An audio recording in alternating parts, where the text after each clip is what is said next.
Saat ini tim Fakta berada di perumahan Villa Nusa Indah yang terletak di Bekasi, Jawa Barat. Salah satu perumahan yang menjadi langganan banjir tahunan. Kita bisa lihat pemirsa di rumah-rumah yang berada di samping saya ini, di sekitar saya ini, sudah tampak ya kalau salah satu bentuk pencegahan warganya adalah dengan menaikkan tinggi rumah mereka. Jadi kalau daratan atau jalanan ini berada di sini, ini ditinggikan beberapa meter menggunakan tangga untuk mengantisipasi ketika banjir terjadi supaya tidak memasuki rumah mereka. Tapi yang menjadi persoalan, banjir yang terjadi di Villa Nusa Indah ini begitu parah. Tahun lalu, tahun 2025, tim Fakta kemari juga ke sini ketika banjir besar terjadi di bulan Maret 2025. Pada saat itu banjir bahkan mencapai 4 meter tingginya. Bisa dilihat ya, kebanyakan rumah di sini ada 2 lantai. Nah, banjir ini bahkan mencapai lantai atas. Bahkan di lantai atas pun masih menggenangi sekitar sepinggang orang dewasa. Apa yang kemudian menyebabkan banjir ini bisa terjadi begitu parah di perumahan Villa Nusa Indah? Kalau kita lihat pemirsa, di samping saya ini ada sungai ya yang bisa kita lihat di sini. Ini adalah aliran sungai Bekasi atau Kali Bekasi, tempat bertemunya 2 titik sungai, yaitu Sungai Cilengsi dan juga Sungai Cikeas. Jarak antara sungai atau Kali Bekasi ini dengan pemukiman warga di Villa Nusa Indah ini masih jauh jaraknya. Ada sekian puluh meter sampai menembus Kali Bekasi tersebut. Tapi bayangkan ketika banjir terjadi, yang kebanyakan terjadi di awal tahun, ini air Kali Bekasi meluap hingga limpasannya ini memasuki pemukiman rumah warga.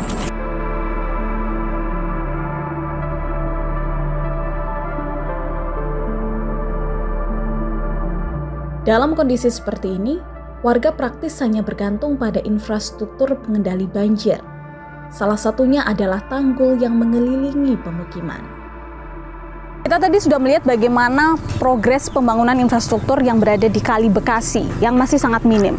Lantas bagaimana dengan pembangunan infrastruktur pencegahan banjir yang berada di pemukiman? Apakah sudah siap untuk menghadapi ancaman banjir? Nah, saat ini kami sudah berada di Villa Nusa Indah 1, tepatnya di RW 15. Informasi yang kami dapatkan dari warga, ada setidaknya 4 RW yang masih sangat minim infrastrukturnya dalam menghadapi banjir, yaitu RW 13, 14, 15, dan 16. Nah, Anda bisa lihat pemirsa di samping kiri kanan saya, ini ada tanggul ya, 2 tanggul, yang mana keduanya ini sama-sama membatasi pemukiman ini dari Sungai Cikeas. Tanggul di samping saya ini kurang lebih tingginya hanya 1 meter saja. Sementara di sini kita juga bisa lihat ada 1 tanggul lainnya yang akan coba kita dekati ya. Kita akan coba bertanya pada warga seperti apa sebetulnya kondisinya dan siapkah kemudian menghadapi ancaman banjir. Assalamualaikum, Pak. Ya, Pak Wega ya, Pak RW. Kita sudah janjian dengan Pak RW. Pak, kita ingin ditunjukkan seperti apa kemudian kondisi tanggul yang ada di RW 15 ini. Seperti apa sih kondisinya, bisa diperlihatkan ya?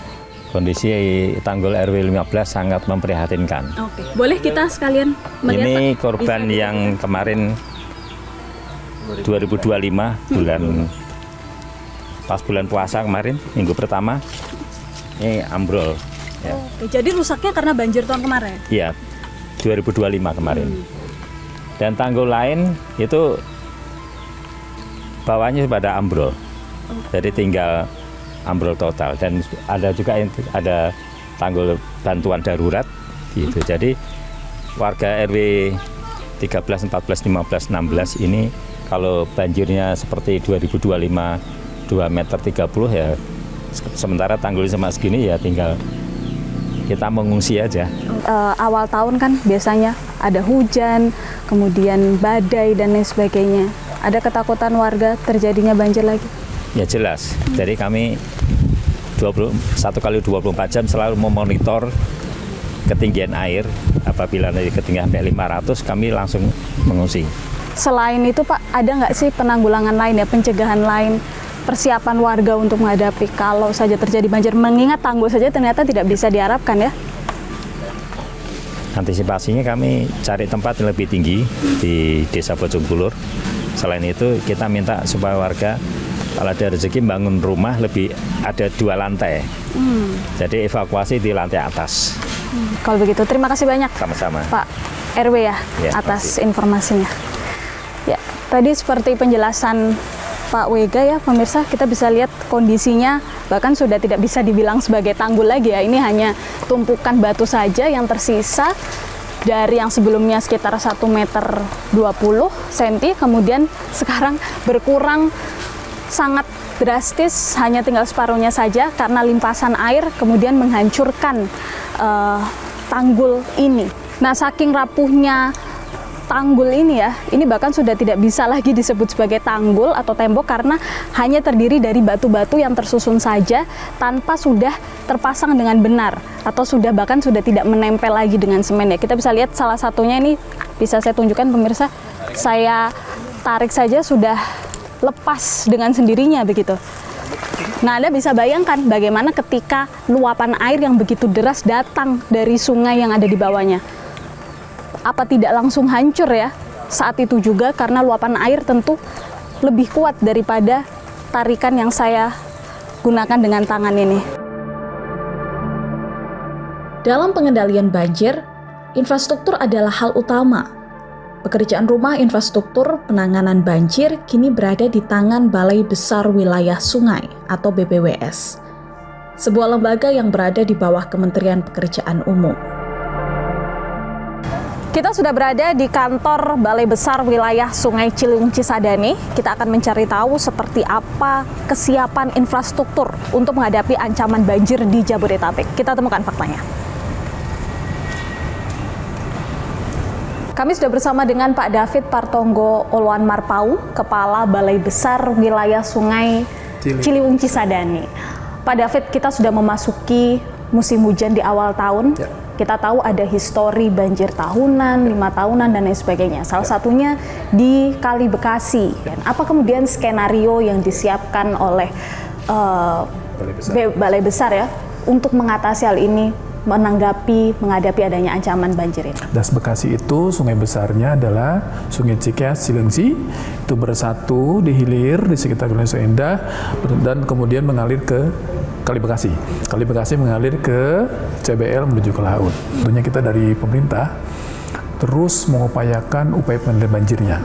Salah satunya sebagai tindak lanjut dari banjir 2020, pemerintah membangun tanggul ya, tanggul di Sungai Bekasi. Dari mulai Bendung Bekasi ke hulu, kemudian Bendung Bekasi sampai dengan CBL. Saat ini sudah berprogres dari kurang lebih 30 km lebih, sudah terbangun 14 kilo. Nah, masih ada masalah pembebasan lahan. Nah, namun kita juga tidak hanya berpasrah, oh ini nggak bisa bebasin lahan, banjir tetap harus dikendalikan. Nah, melalui Bendung Bekasi itu kita mempunyai kesempatan untuk bagaimana kita mengoperasikan, membuka pintu Bendung Bekasi ketika air masih berada di hulu. Dan sambil melaksanakan skenario itu, kita juga bagaimana skenario tempat sudah tepat tidak kita kaji. Jadi kesempatan membuka tutup pintu Bendung Bekasi pada waktu yang tepat. Jadi sebelum air masuk ke Bendung Bekasi, kita sudah deteksi dengan adanya sensor kita. Ketika sudah naik sampai level tertentu, kita harus membuka Bendung Bekasi berapa turun ya, turun berapa sehingga memberikan kesempatan air menjadi turun. Bagaimana juga kita mendesain bagaimana kita menahan air selama mungkin di hulu.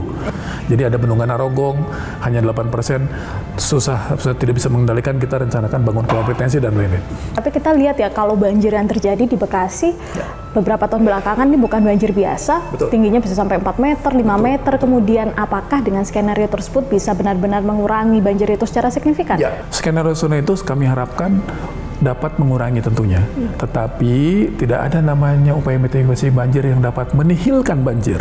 Yang kita bisa upayakan adalah bagaimana debit yang datang kita bisa kendalikan lebih dini, sehingga membanjiri daerah genangan dalam waktu yang lebih singkat.